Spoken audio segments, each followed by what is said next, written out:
In this video, I'll talk about placeholder control. Placeholder control is used to dynamically inject object, and that object can be HTML server control or ASP.NET server control on the page. So in case we have a need where we want to inject any object dynamically from the code behind on the page, we can use the placeholder control. The difference between the panel and placeholder control is that placeholder control directly places the control on the page, but panel control wrap that content that we are going to add from the server side inside the div element.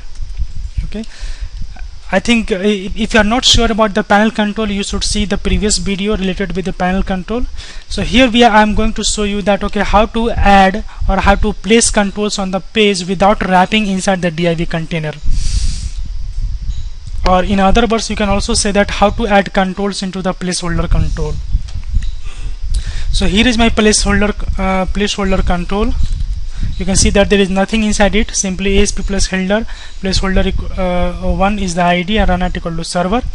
And then from the code behind, what we are doing is that we are adding certain controls. So here is my code behind, and I am simply writing, first I've instantiated the label control, set its text, set its ID, and adding into the placeholder control, placeholder 1 dot controls dot add, and then label.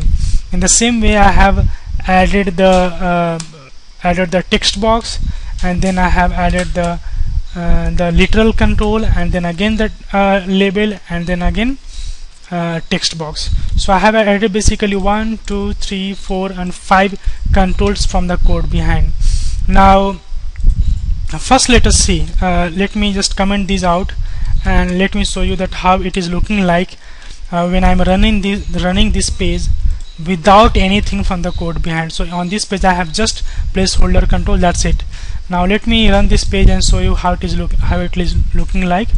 So here is my placeholder control on the page, and there is nothing appearing. When I will go to the code behind, you will see that nothing is appearing here, even the div is not there, right? Generally, if you keep the panel control, you will see that one div will come, but in case of placeholder control, even the div doesn't come. It means that proves that the panel control doesn't wrap the controls that you are going to add inside any HTML tag.